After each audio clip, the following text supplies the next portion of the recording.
My Blu-ray collection, part 21.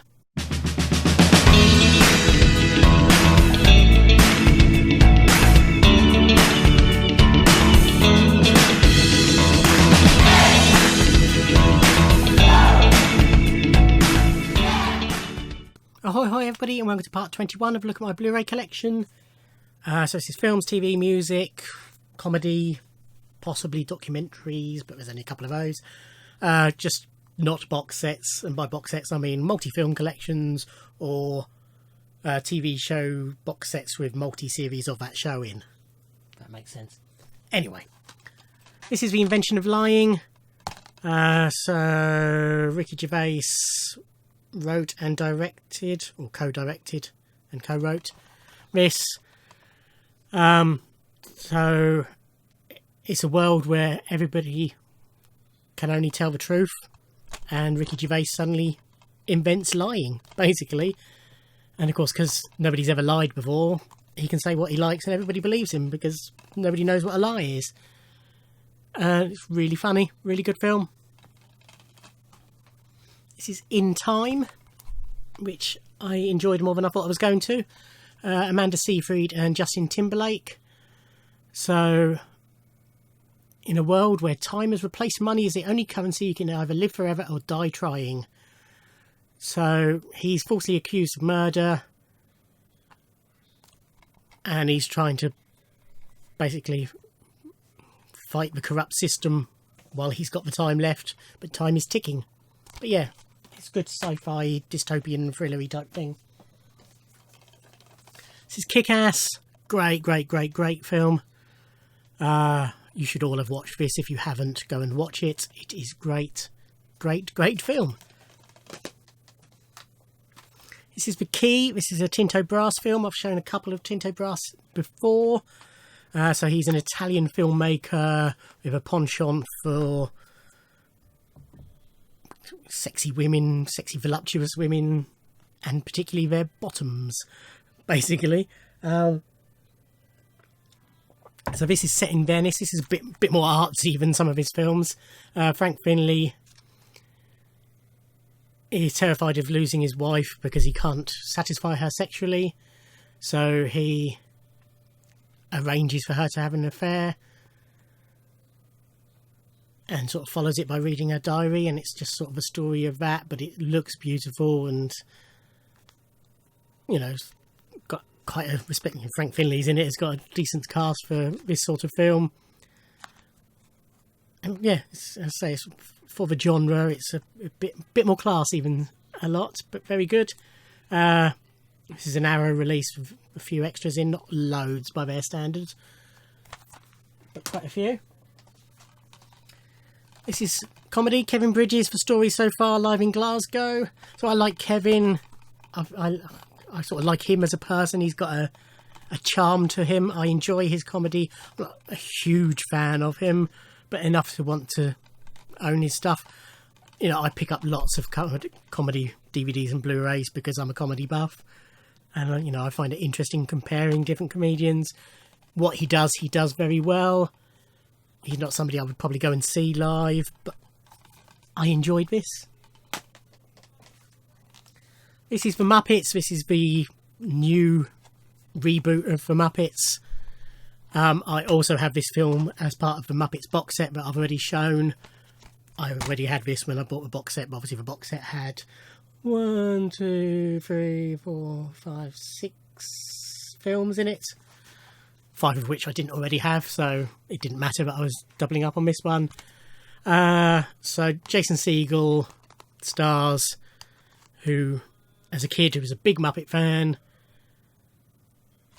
and he tries to get him back famous again because he goes to the Muppet studio tour and finds that it's all dilapidated and run down, and it's trying to be bought out by an evil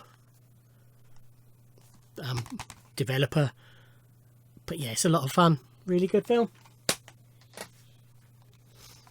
American Psycho. Excellent performance by Christian Bale. Plays Patrick Bateman, who's a rich businessman who spends his spare time killing women, basically. Is it just women? No, it's not just women. Ignore that. but murdering.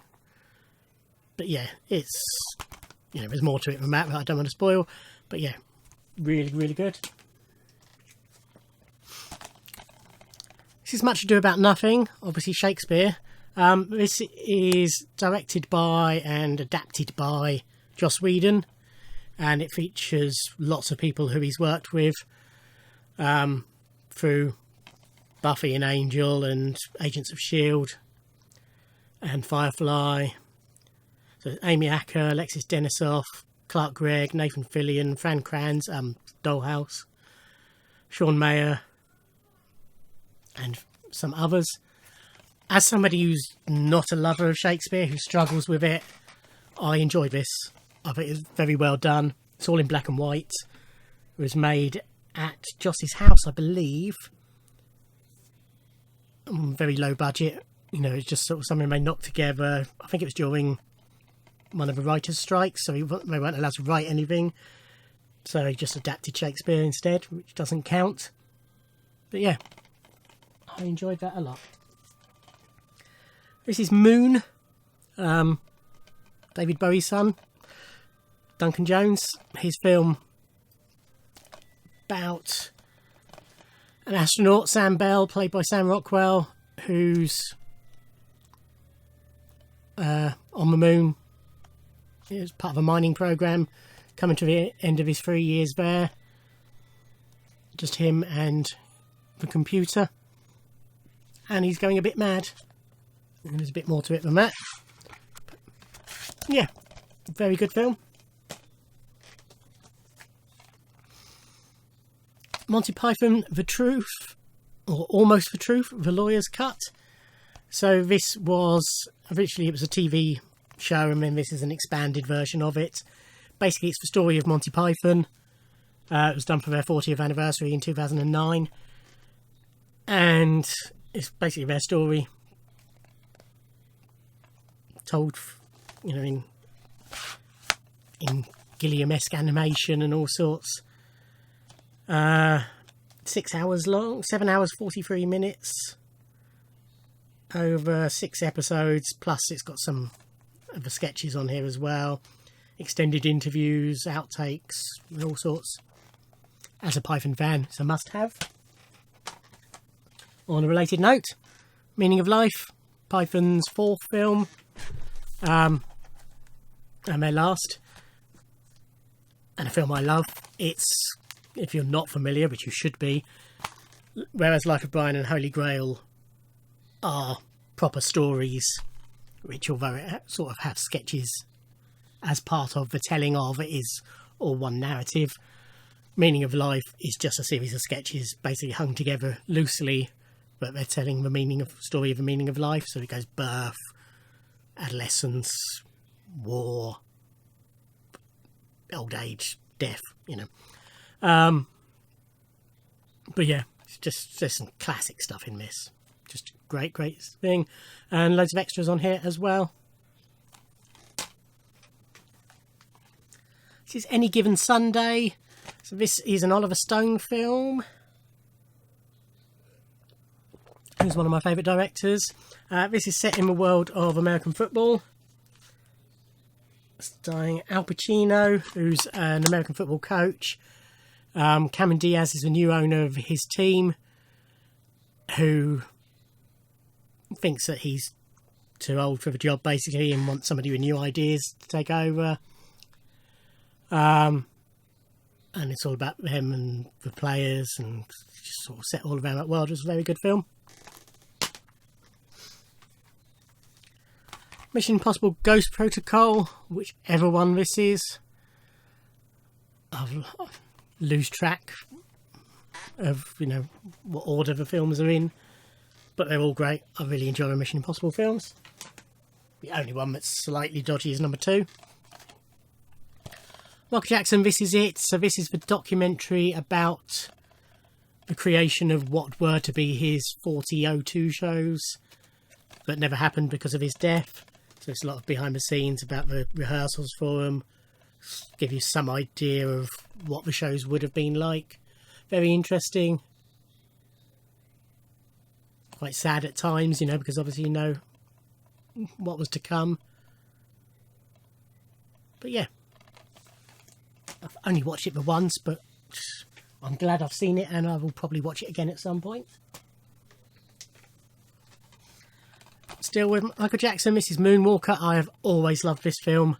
Saw it in the cinema in 1987, was it? 88. Absolutely loved it. Had it on VHS, DVD, and now Blu-ray. I absolutely loved the video game of it as well.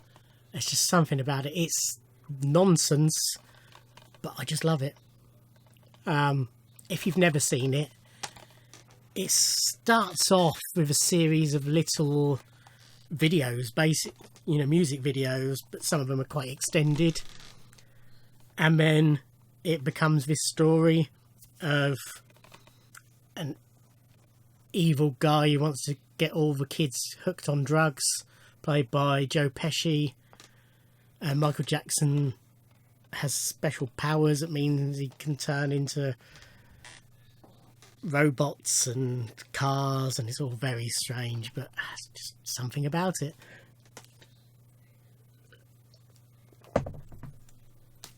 This is another, it is a box set technically, but it's just the size of a normal Blu-ray case, so it's in with my Blu-rays rather than the box sets. This is the Men in Black Trilogy. I just love these films. I have Men in Black International, but I haven't watched it yet, and there's a lot to go through in my to-watch pile before I get to it. This is in one of those cardboard book packs that stick together easily, as you can see. But yeah, I mean, particularly the first two films are excellent, but the third one's okay as well. This is from a very different sort of film. This is Melancholia, however you want to say it. Lars von Trier film. Just a beautiful film visually. Stunning to watch. Kirsten Dunst.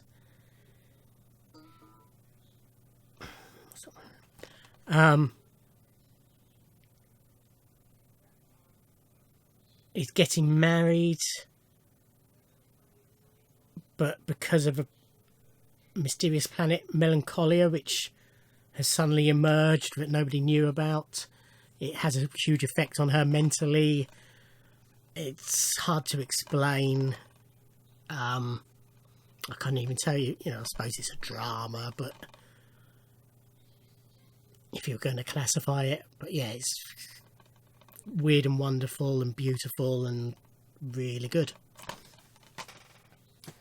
And a couple more in this part. Another Mission Impossible. This is Rogue Nation, which I think was not the last one to be released, but one before that. I have the last one over there somewhere. I got it for my birthday, I think. Yeah, I did. I got it for my birthday in March. So again, that will be seen eventually. But yeah, as I said, just love all the Mission Impossible films. And finally for this part, this is Jesus Christ Superstar Live Arena Tour. Now, as I record this, we're 4 weeks into lockdown for coronavirus, although I am working, so I'm not completely locked down, because I'm a key worker working in a petrol station and grocery store. Hit myself in my teeth. Anyway, this is the 10th one of these I've recorded today, so 10 weeks from now, who knows what will be happening. But anyway, the reason I say that, as of recording, over Easter weekend, which was just over a week ago, they put this on YouTube for anybody to watch, but it was only up for a limited time. I loved this. I love Jesus Christ Superstar anyway. It is one of my favourite musicals.